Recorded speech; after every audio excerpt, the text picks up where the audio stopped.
In Caring Arms Chapter V, it was all for you the moment he arrived, they could feel it. An overwhelming urge to devour. Mukiko shivered, tremors tingling up and down her spine. Just being in his proximity was enough to set her body ablaze. Atop their perch, she stared downward, enthralled by that glare he was giving her. She met his gaze with wide, excited eyes. There was such anger, such fury, contained within those sea blue orbs that she could hardly keep still. But his was a calm, controlled anger. One possessed by those who knew and breathed combat. Even now, she could tell he was analyzing them, sifting through possible strategies with every passing second. This wouldn't be easy. Not without their help, at least. Mukiko knew this, but she wasn't so sure that her fellow demons felt the same. To them, he was just a human. Weak. Limited. Not even a demon slayer. However, she'd seen what he could do. She'd seen his skill. His brutality. His efficiency. He was a warrior, through and through, and she would not underestimate him despite her pride as a demon telling her to.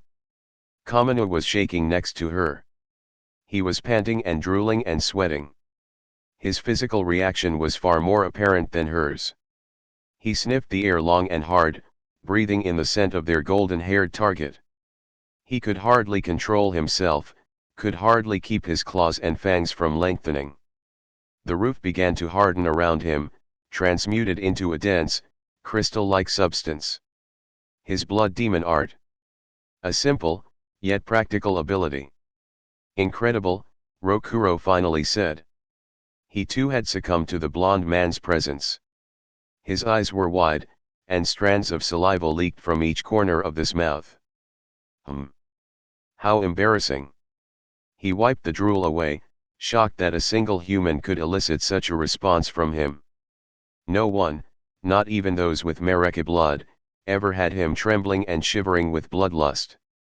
He turned to the smaller demon by his side, scrutinizing her with a long, sharp gaze. I must admit, Mukiko. I wasn't entirely convinced of what you told us. I merely thought you were exaggerating things. But this is even better than I imagined. What a unique specimen you found. This blood, this flesh, it's calling out to me. And I must have it. I told you, didn't I? Her voice was soft, laced with a twinge of smugness. I have watched him for some time now, using only small rodents and insects. Animals that would arouse little suspicion. At first, I wanted to take him myself, but after seeing so many demons fall by his hand left in the sun to die, I considered a different, more efficient approach to his capture. One involving both of you. Well, you certainly made a wise decision by not keeping this to yourself, Mukiko. A threat, she realized. Rokuro then stroked his obsidian beard, locking eyes with the blonde once more. However, I do wonder. What is so different about this person? Why have I never encountered a human like this before? I don't know. Mukiko leveled her fellow demon with a stare. His previous threat hadn't left her mind. But I believe that he is the key to increasing our strength. It was a simple concept, really. The more humans you devoured, the stronger you became. And if you devoured humans with special blood, you became that much more powerful. Another way to gain strength was to be given large amounts of Musen's blood. But that in itself was a difficult thing to attain, and if a demon could not handle such high amounts of his blood, death and pain were certain. For years, they'd toiled, they'd consumed humans, fought demon slayers, competed with the upper moons, all while following every one of Master Musen's orders. Yet, nothing ever changed. Unlike them, the upper ranks had not lost a single member for over a century. The lower ranks, however, seemed to be replaced with every passing decade. Mukiko had clawed her way up for years and years, killing and killing and killing. All with the hope of gaining enough strength to secure her life, her future. Forever. and she'd thought that once she became a member of the 12 that she would have enough power to survive indefinitely. Oh, how wrong she was. As a lower moon, she was still far from the strongest. She was still far from that pinnacle of strength that would prolong her life for many more years. The upper moons were different, even compared to the lower. They were anomalies that transcended the strength of normal demons. No matter how many humans she'd consumed, her power never grew to the extent of the upper 6. And now, Mukego could sense it. Muzin's anger toward them. His displeasure at their failures. It was growing. And soon, his patience would run out. That is, if they weren't killed by a Hashira before that. Those damned demon slayers. She'd almost died fighting one of them. A woman with pink hair and warm, green eyes. With few choices left, she needed a way to survive. To grow stronger. And this human was the key. She just knew it. Survive, Mukego. A voice rang in her head, whispered from a past she no longer remembered. There was a feral growl rising from the throat of Kamanu. Mukego was pulled from her thoughts, and she glanced his way. He went on all fours, veins covering his entire body. He twitched and spasmed with desire. "I'm done waiting around," he howled. "He's mine. Stay out of it." "Fine." Rokuro shook his head. "Try not to harm him too much." Mukego said nothing. This was the plan, after all.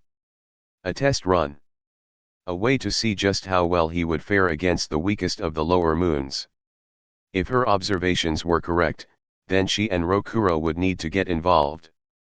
If not, then this would be over in seconds, providing them with a meal unlike any other.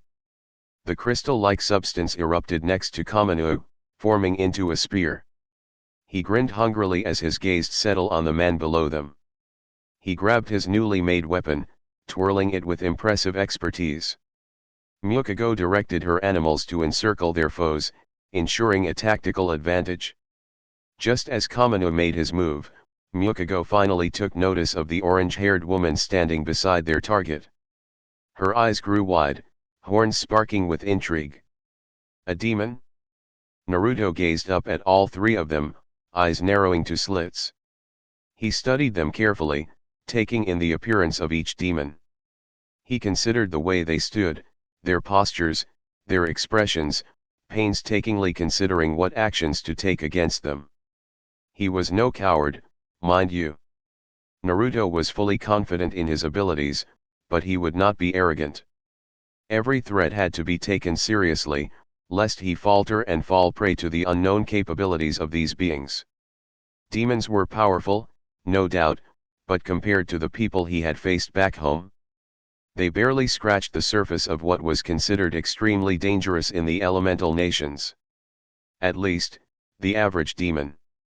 The real danger, however, came with the blood demon art, a variety of abilities that, if utilized properly, could take objectively stronger opponents by surprise. So he had to be on guard. Especially now, considering the fact that a massive amount of his Enkarama's chakra was being diverted to his clones in order to keep the portal home expanding. Right now, by a rough estimate, he had less than 10% of his chakra available for combat. If he wanted to use more, he would risk losing months of progress. Because if he diverted the energy he was feeding into the portal, it would begin to close, a frustrating outcome for all his hard work. Not only was this a factor, but these three demons in particular seemed much more powerful than the ones that usually attacked him. "I wonder." "The 12 Kazuki," Susumaru suddenly said. She shivered with apprehension, a worried look painting her features. "Is that so?" Naruto crossed his arms, suspicions confirmed. "I thought something felt different about them." The amount of negative emotions was palpable, mingling with the air around them. He took a step forward, putting himself between the demons and the three people behind him. Ozaki quickly stood up, clutching her injured arm. "You're not going to fight them, are you?" The concern in her voice was evident, so much so that his features softened. "I am, Ozaki," he said gently. "I have to." "Why you can't," urged Murata. He too found his footing, the cut on his side bleeding. "This is our job. We won't allow you to get hurt for our sake, for our failure." Naruto turned to them, still keeping an eye on the three demons above. It appeared as though they were conversing among themselves. Planning their next move, no doubt. "I understand where you're coming from, Murata. But you're in no shape to fight. Plus, you've done more than enough. Both of you have. You protected so many people, and it's okay to rest for now." Ozaki gritted her teeth. "But hey." Murata had moved to her side, placing a hand on her shoulder. In those moments, he accepted the situation, slumping with defeat. "I think, we should just let it go. It's not like we can stop him, anyway." Ozaki deflated, sadness in her gaze.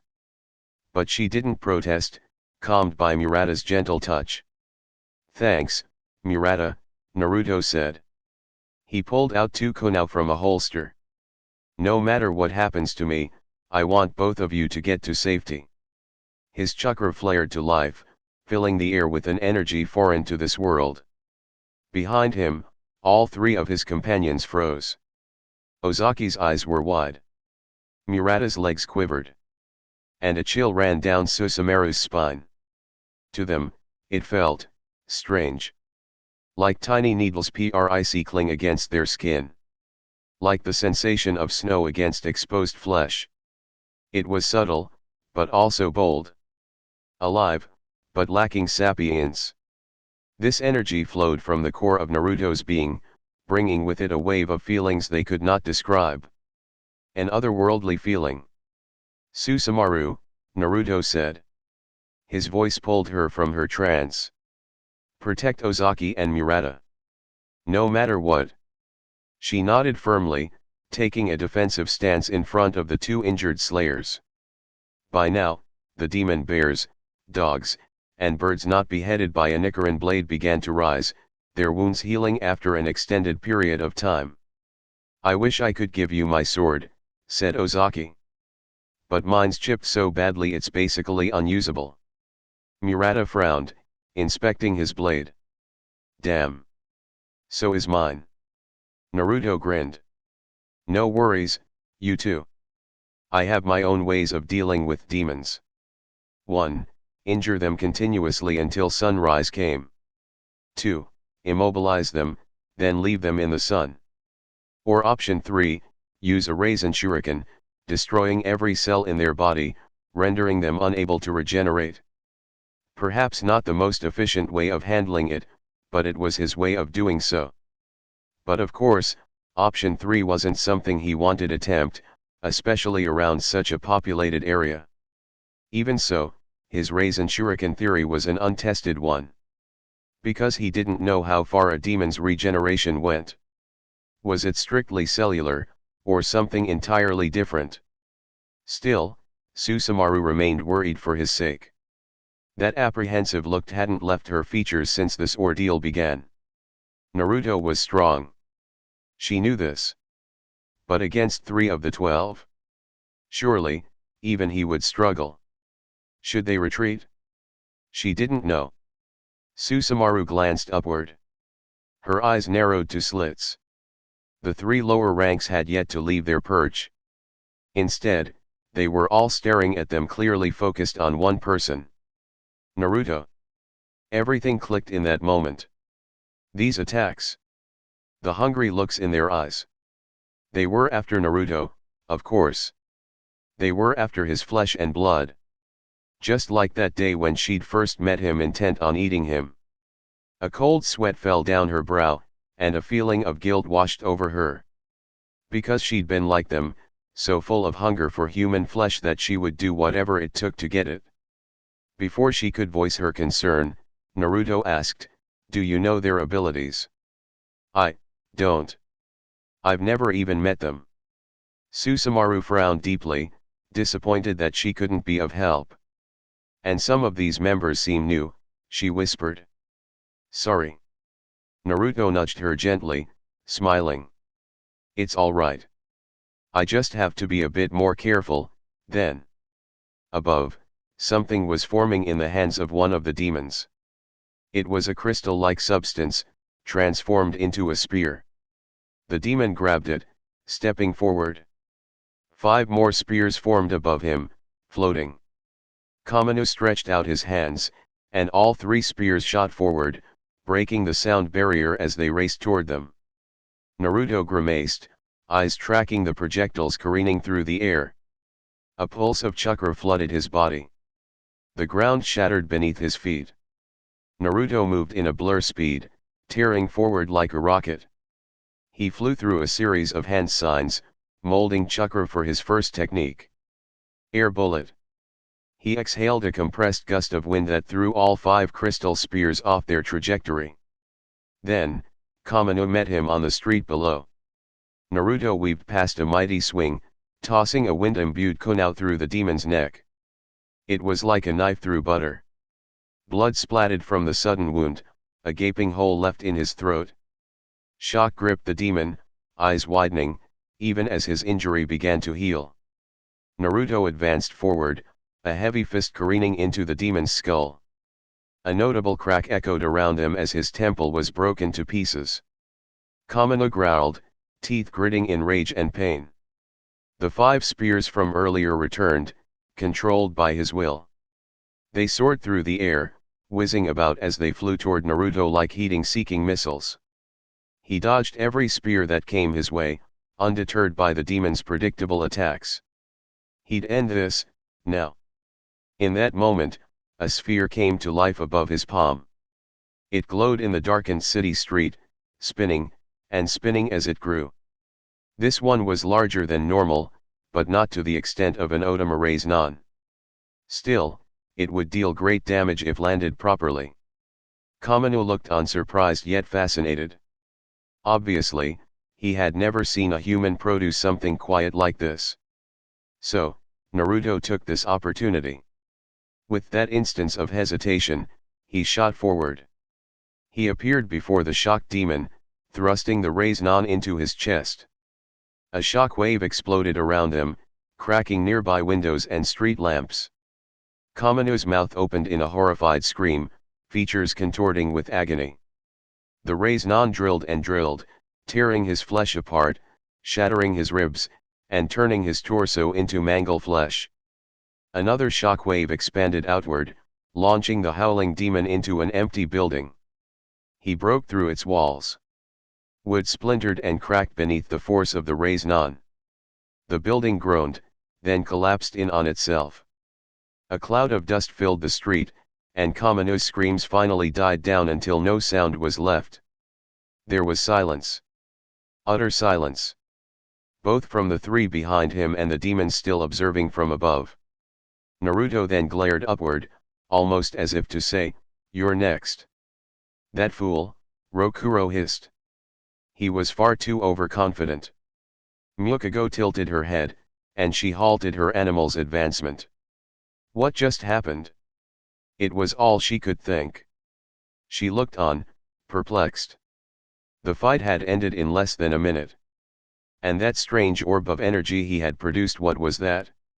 Well, this was all within expectations, Rokuro said.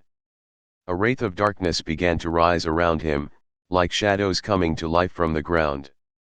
Kamino is the weakest of us. If this man is as strong as you claim, then his defeat is not too surprising. The shadows around Rokuro grew in size, taking the form of undulating tendrils of darkness. This blackness moved as though alive, slamming downward onto the street. Akin to a whip, it tore into the ground, slicing an entire building in half.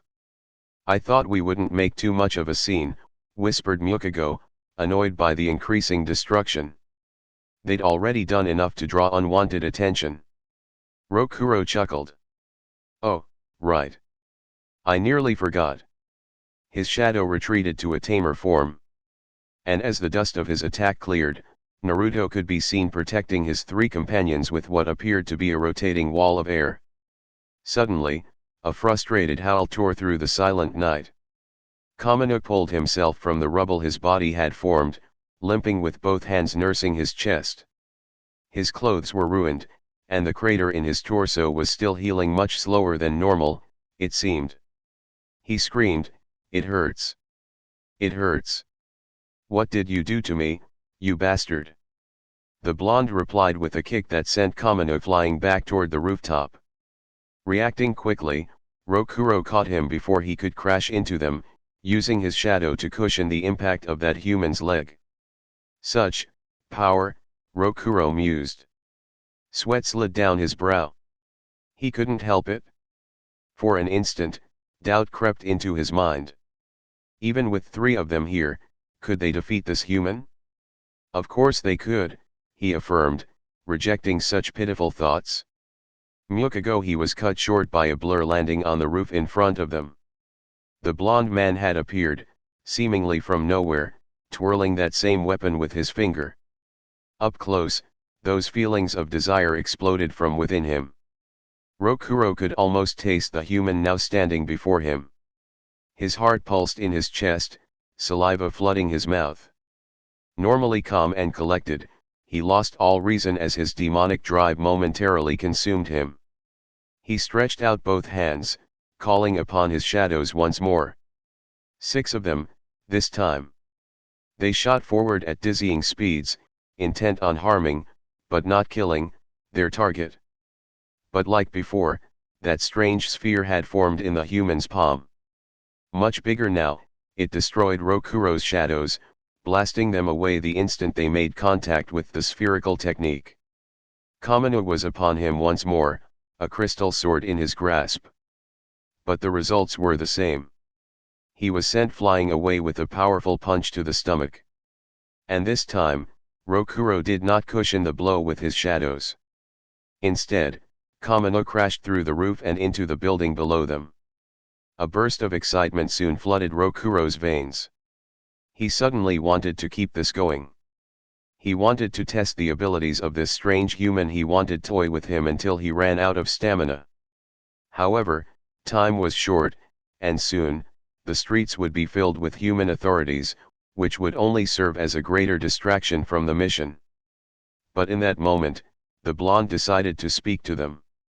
Normally, he began, I try to talk to most demons. I try to understand them, their actions, and their reasons for these actions. The blonde glared at both him and Mukago, gaze flashing crimson. So, tell me. I want to know. Why exactly did you decide to attack so many innocent people? Mukago was the first to speak, a small smile on her face, and a hungry spark in her eyes. She looked on shyly. It was all for you. Silence reigned, and Rokuro nearly chuckled. The duality of Mukago. One moment, she was ruthless and bloodthirsty. Then another, she was a subdued, seemingly unconfident demon. Though, how much of this personality was an act he did not know. For me, echoed the blonde. His face, though hardened, was suddenly full of confusion. Mukago nodded, a blush tinting her cheeks. Why yes, she answered, pressing her fingers together. Your name is Naruto, right? And how would you know that? He was on edge now, inching closer, a strange aura flaring around him, sending pleasant chills down Mukago's spine. Because I've been watching you, she explained. And you're very famous around here. What does this have to do with attacking innocent people? Naruto asked. If you wanted me, then why not find me? Why involve all these civilians? Rokuro smirked. To make a scene, to draw you out, and most importantly, for this. His shadows flared to life once more, revealing something that managed to anger the blonde to such a degree that the ground began to crack and fracture beneath his feet. Hostages. Many of them. Families. Children. And someone else, someone Naruto knew all too well. Rokuro's shadows formed into a dream-like projection, displaying dozens of humans being held captive in a cave-like structure outside the city. and one particular hostage had caught Naruto's gaze. Myokugo giggled, features shifting. Your friends did their best to protect fleeing humans, but I had my animals take some of them during the commotion, including the boy that works at your clinic. The rage in Naruto's eyes was indescribable. For a moment, crimson wisps of energy seemed to swirl around him, kicking up debris on the damaged roof. But his anger quickly subsided. Then he took a deep, calming breath. Like many humans, he had a weakness: other humans. He was powerful, yes. But he still had empathy for those around him. This was their ticket to capturing him without resorting to a battle that would destroy most of the city block. Myokugo never did like fighting, after all. So Naruto sighed. He didn't appear defeated, but he did seem disappointed in himself. For being unable to protect his student, perhaps. Is Yuichiro safe? He asked. Yes, Myokugo answered warmly. Your student is safe for the time being. But that is entirely up to what you do next. Naruto crossed his arms. What exactly do you want? Rokuro's shadows retreated. As Myokugo said earlier, all we want is you. I'm sure you know what that entails. And it won't be pleasant, mind you. However, if you come with us now, we will release every single human we captured, including your student.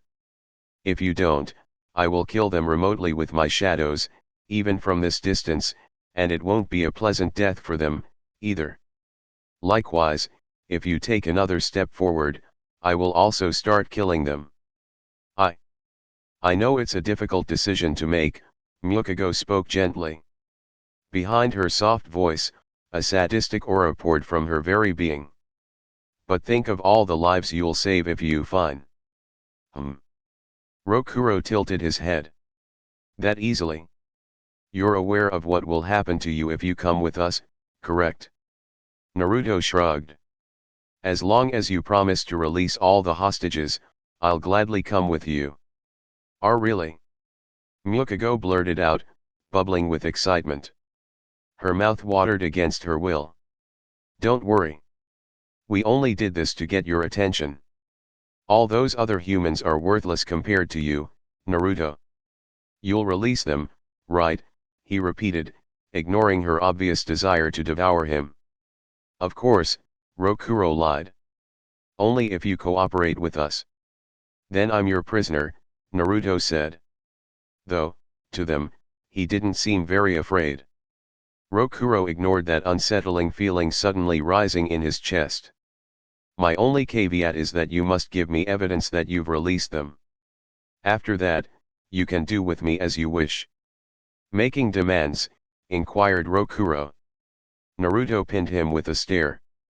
Would you rather us continue this battle? No, Myokugo answered, unwilling to ruin the moment. We will take you to where they are being held, then release them in your presence, but you have to be restrained until then. Naruto shrugged again, almost accepting his fate. Myokugo could not tell whether he was insane or not because he was acting strangely calm for someone about to be devoured. She glanced at Rokuro. Lower rank 2 stretched out his hands, his shadow reaching out to wrap around Naruto's body, effectively immobilizing him. It would do you well not to struggle. The more you move, the tighter it becomes, Rokuro said. Nothing has ever escaped the hold of my shadow. Once in its grasp, you're as good as finished. Again, Naruto didn't seem particularly concerned. Instead, he studied the strange apparition that now held him tight, probing for potential weaknesses. Rokuro frowned deeply. This boy was a fool, and soon enough that calm demeanor would morph into pained, agonized expressions. Now, all Rokuro had to do was find a way to keep this human all to himself. When the time came, he would slip away with his prize in tow. Of course, this would anger Myokugo, but Rokuro didn't care. They weren't friends. And they certainly weren't family, despite being in the 12. Finally, Kamanu returned, erupting from the rubble, and landing on the roof. His wound was still healing, body still hissing with steam. He looked to be in pain, for his anger could barely be contained. "Where is he?" he growled. "This time, I'll enough, number 6, Rokuro said. "It's already over." Damn it, Kamanu roared. "Don't get too cocky, human. You must have used some dirty trick to hurt me. And for what you did, I'll make sure you suffer in the worst way imaginable. Can we just get going?" Naruto asked, ignoring Kamanu. "The sooner you release them, the sooner you can eat me, right? You're awfully confident for someone about to be devoured." Rokuro let loose a bellowing laugh. "You are very entertaining, boy. I look forward to hearing you scream." Myokugo looked at him with predatory eyes, gaze roaming his features. "I can't wait for us to get to know each other," she whispered. Susumaru felt a bolt of panic rush through her as Naruto was captured. She didn't know what to make of it. Earlier, it seemed as though he had the upper hand, taking down lower rank 6 in seconds, then proceeding to battle the remaining 2. Then, something happened. Rokuro had shown him something. Something that turned the tides of battle and led him to surrender. But what? What could have caused Naruto to give up the fight?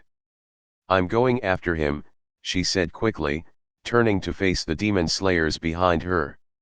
In that moment, the mutated, demon-like animals also began to retreat, turning tail and heading in the same direction as the demons now holding Naruto captive. Murata glanced at Ozaki, a firm look in his eyes. "We're going to." There was still an air of tension surrounding them. Both slayers kept their distance from her, weary of the demons standing in front of them. Despite their apprehension, however, determination glinted in their eyes, and they chose to forego those feeling of distrust, all for the sake of finding and saving Naruto. "You don't have to come with me." Susumaru didn't move closer, ever aware of the wariness they had for her. "You're both injured, and I'm sure Naruto wouldn't want both of you getting killed." Ozaki frowned, shaking her head. "No, we're still going," she said firmly. In spite of the vicious and sudden attacks, Ozaki still managed to keep the bag of supplies Naruto had given them earlier undamaged. She walked over to where she left it, Murata following behind her. "It's a good thing he gave this to us." Murata chuckled weakly, leaning against a wall for support. "Yeah," Ozaki replied, opening the bag filled with medical supplies. Susumaru still kept her distance. She looked ahead, eyes focused as she scanned the surrounding area. Slowly but surely, people began to return to the street. First, police officers, followed by curious onlookers. The officers did their best to restrain the crowd, but the number grew, and great commotion rose into the night sky. A few bodies littered the ground, some unmoving, some still alive. Murata looked on, grimacing. "We did our best," Ozaki said to him. "Yeah," he replied. This was the 12 Kazuki, after all. Even a Hashira would have struggled against 3 of them at once. "I'm still surprised Naruto could hold his own against them," she said, recalling the incredible battle. "I wonder what happened though. What caused him to give up?" As they worked on bandaging their wounds, Murata shrugged. "I don't know, but it must have been something serious." "That's all the more reason to go after them," she said. Susumaru returned. Arms crossed, she looked at their injuries. Ozaki stiffened at the sudden proximity. In her mind, she expected the female demon to lunge at them, or at the very least, begin to salivate at the sight of their open, bleeding wounds. But Susumaru did no such thing. She only looked at them, almost impatiently, uncaring of the scent of blood wafting through the air. Strange, Murata thought. And very interesting. It seemed Naruto hadn't been lying about her, which made their little attack against her yesterday even worse. "Hey," Ozaki began. She wrapped a bandage around her forearm, wincing at the pain. "What is Naruto to you?" Susumaru only smiled. I guess you can say, he's my hero. She rubbed her orange hair sheepishly, blushing. He made me see that it's possible to change, even though I'm a demon, and that I can atone for all the horrible things I've done in my life. Atone? Ozaki wondered. Was that possible? After everything demons did, after all the suffering they caused, did they even have the right to such a thing? Ozaki's temper spiked as she remembered what had happened to her family. Her fists clenched at the memories, and at the demon standing before her. Yet again, Murata's hand against her shoulder calmed her. He always seemed to have that effect on her, she noticed. We should get going, Murata said after dressing the wound on his abdominal region. It still hurt terribly, but with breathing techniques he could dull the pain. There's no telling how far away they've gotten. Your injuries, Susumaru warned. Ozaki pinned her with a stare. You can't fight them on your own. But Naruto told me to keep you guys safe. Susumaru frowned, finally conceding. Fine. Do whatever you want. Just don't slow me down. They nodded, then stood up. Murata picked up his chipped blade, frowning. Our swords. Hand 'em over, Susumaru said. Both demon slayers stiffened, and she grimaced. Calm down. I'm going to try and sharpen them with my claws. After a moment of contemplation, they handed both swords to the demon, something completely unfathomable under normal circumstances.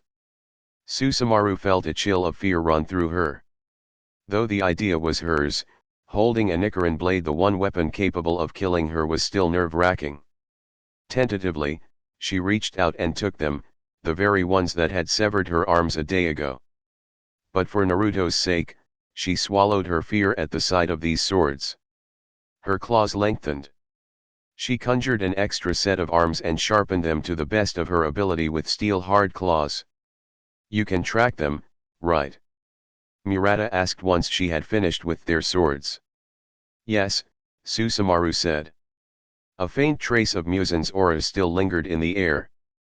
But we have to hurry. Who knows how far they've gotten by now? Murata sheathed his sword. You think Naruto will be okay? Susumaru nodded. If anything, he should be fine. Most demons prefer their food, alive. And judging by their lack of friendliness toward each other, she speculated that a dispute over Naruto would eventually erupt among the lower ranks. Good. Ozaki reached into the pocket of her torn haori. She pulled out a whistle, took a deep breath, and blew it as hard as she could. It released a high-pitched sound, imperceptible to most humans. What was that for? Susumaru asked. I'm calling my crow, Ozaki explained. He usually lingers around the area while we're on missions. He can help us send for backup and can also track and locate any other demon slayers near Tokyo. Murata swallowed. Hopefully, someone's close. Because this mission was dangerous, and they were practically walking to their deaths at this point. But for Naruto's sake, and for the sake of the Demon Slayer Corp's reputation, they would do everything in their power to help. Not 10 seconds later, Ozaki's crow arrived. He squawked loudly, nuzzling into her neck. She quickly explained the situation and ordered him to send for any demon slayers near the Tokyo area. Let's get going, Murata decided, stealing his resolve. How will your backup find us? Asked Susumaru. Ozaki took a deep breath, filling her lungs with air, dulling the pain, and giving her the strength to push on for a while longer. She was afraid, her hands shaking at her sides. But she shoved those feelings aside, if only to prove to herself that she was capable of living up to the name of Demon Slayer. We'll leave marks on trees and rocks with our swords, she answered. That should be enough. With that, the newly formed trio departed, intent on finding the blonde doctor, even at the cost of their lives, despite the fact that he may or may not actually need their help. Later, outskirts of Tokyo, Shinobu Koko moved with a swiftness few could perceive. She was a blur in the literal sense, so fast, yet so agile. She weaved past her foe's defenses, dealing a deadly blow with poison so potent, no demon could withstand its harmful effects. Such was the case now as she faced a horde of hungry, violent demons. The forest outside the city was thick, and darkness covered the land like a veil. Save for the full moon, slowly being covered by clouds, no other light reached her senses. But this didn't matter. Not to her, at least. After all, she was a Hashira, a demon slayer of the highest order, trained to survive even the most difficult of battles. In the darkness of night, a massive, clawed hand reached out to grab her. Too slow. She ducked, eyes glinting in the moonlight. Drawing her sword, it took only one thrust for the demon to freeze cold steel sinking into his thick trachea. The effects were almost instantaneous. The demon, once fearsome, once viscous, stumbled back, clutching at his throat, and foaming at the mouth. Next came his screams. They were unbearable, so grating and chilling as it filled the night sky.